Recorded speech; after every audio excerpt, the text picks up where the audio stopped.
Under Connacht's leadership, the clansmen of Gower had pushed the Mercridia back into their dark swamps.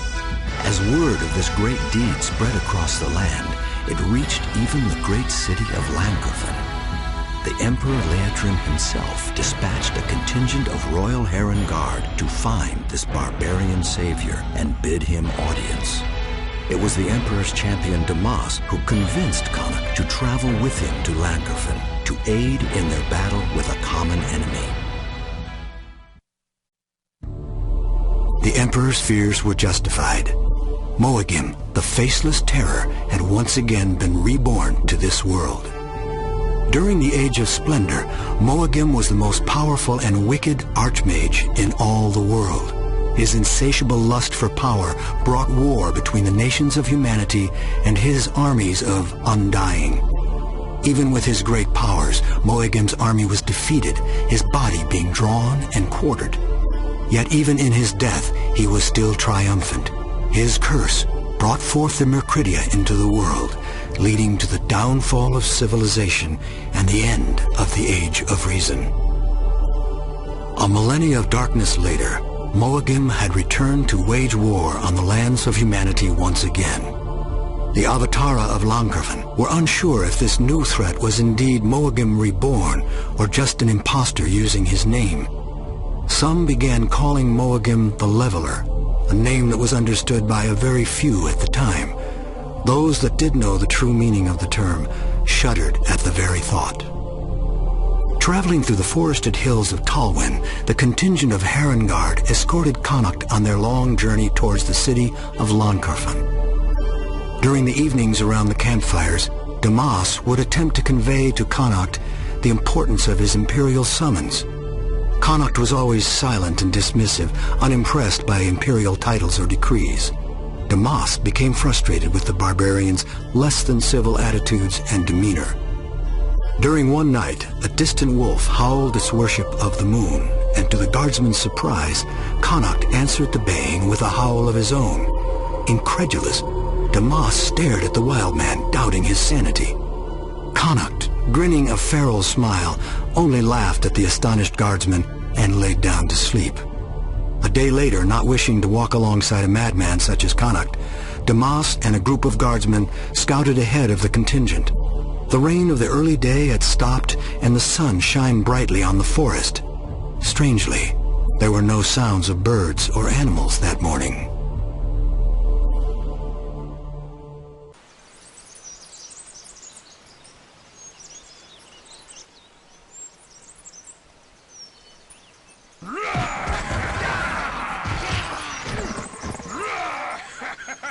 Thank you, my friend.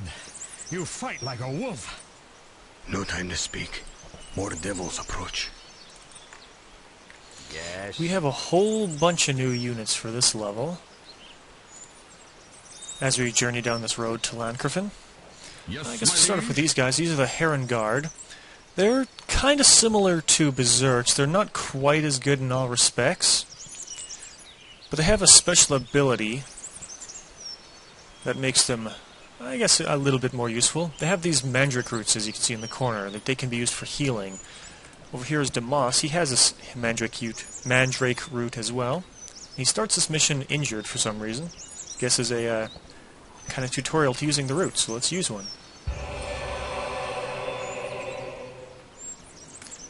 Damas is a Heron Guard captain. He's another hero unit like Connacht. Damas doesn't hit as hard as Connacht, but has way more health, and he's the fastest unit in the game. That might not be a surprise to people who've played Myth 1 and know that Damas becomes Soul Blighter eventually. And Soul Blighter was extremely fast in that game. We've got another unit is this Warlock. Show off his main attack.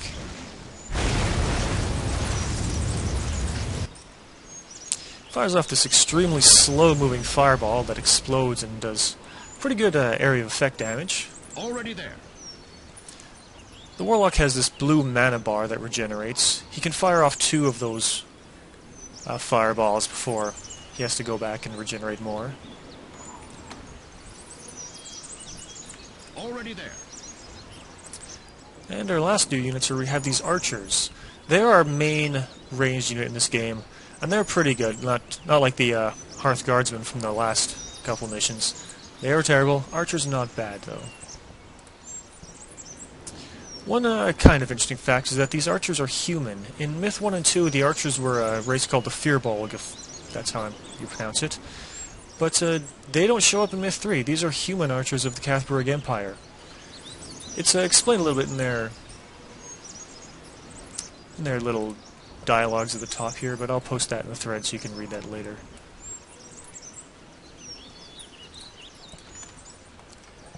Okay, so we've come across this bridge, and oh look, there's a bunch of enemy units waiting to ambush us as we try to go across this bridge. This is what Myth gameplay is really about. These enemy units here are called Thrall. They're the enemy melee units, main melee units. They're basically zombies, just given weapons. They're slow. They don't have a lot of hit points.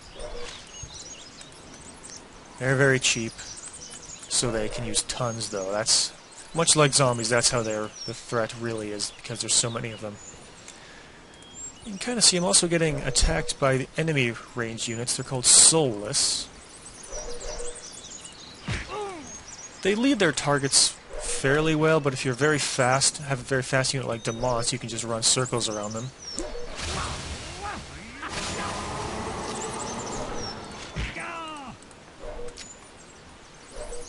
And since Damas has such high hit points, he can just take a couple hits and then go off to heal. What I'm going to try to do is bait as many of the Thrall across his bridge as I can.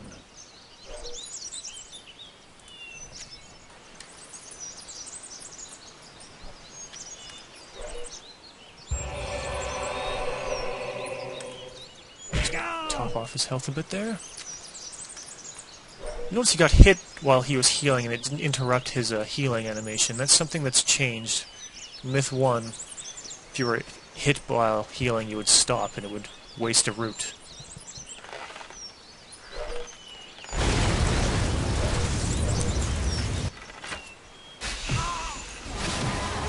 Yeah! Yes, sir. That was a good one. Oh! All right. Yes, sir. Right away.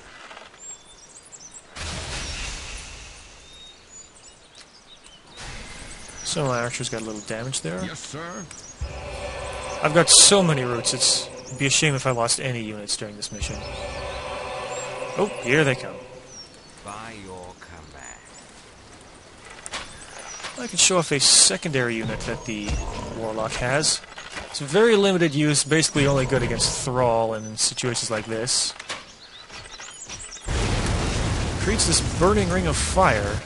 He's immune to his own ring, but it does tons of damage to the enemy. Here we can see some Thrall a little bit cheeky and walked through the water.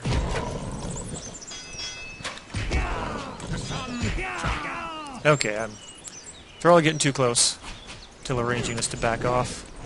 Melee units can go in and finish everything. Oh, great! Just for the Alright. Move out. Let's go. I think we've cleared out everything around this bridge. All my units look pretty healthy. Already there. Let's go. For those who have played Myth 1 and know a lot about the history, you might be wondering why Thrall are even showing up in this game, since it takes place 1,000 years before the events of Myth 1. It's stated pretty clearly in Myth 1 that Thrall were creations by one of the Fallen Lords, the Watcher. So having them show up here, you might think it's a bit of a plot hole. It's not, but I'll get into that in a couple missions. I don't want to spoil that just yet. Oop. Okay.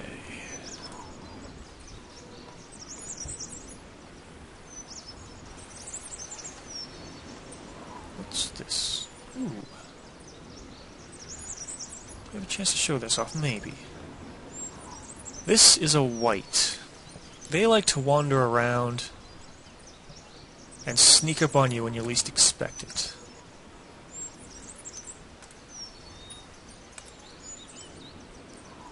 I can show off what whites can do and bait it using its tag and not take any damage. Here we go.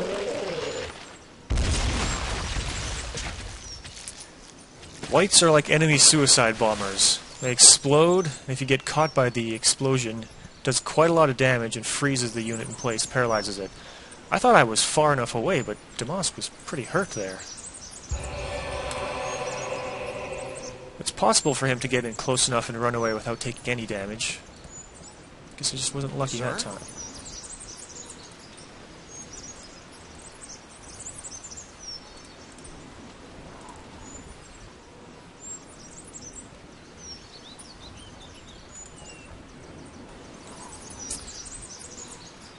So this is a little dangerous combination. There's Thrall and Mercuridia here.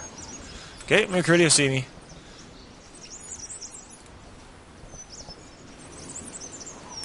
Yes, Gives me a chance to show off a secondary unit that the archers have. Got it.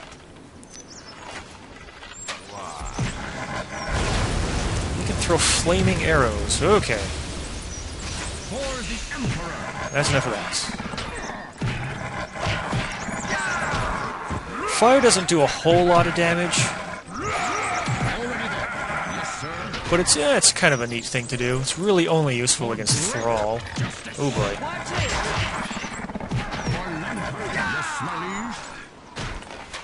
Already there. Okay, we're getting... Yes. We'll find a better place to be. Whoa, what are you doing?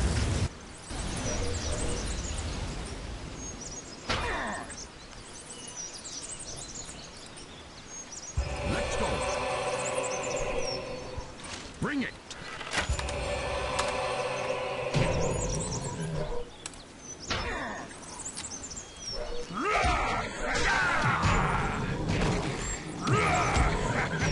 I'll use my Warlock to take out the Soulless. Everyone else... Oh! Not good. That looked like it hurt.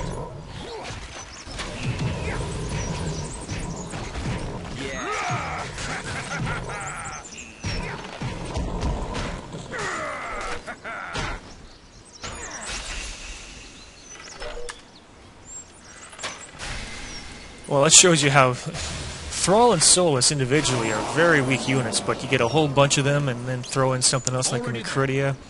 They can turn pretty chaotic. I think we weathered that pretty well, though. Already there.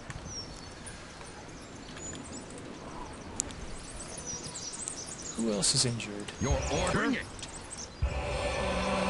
That's pretty good. Just gonna keep moving.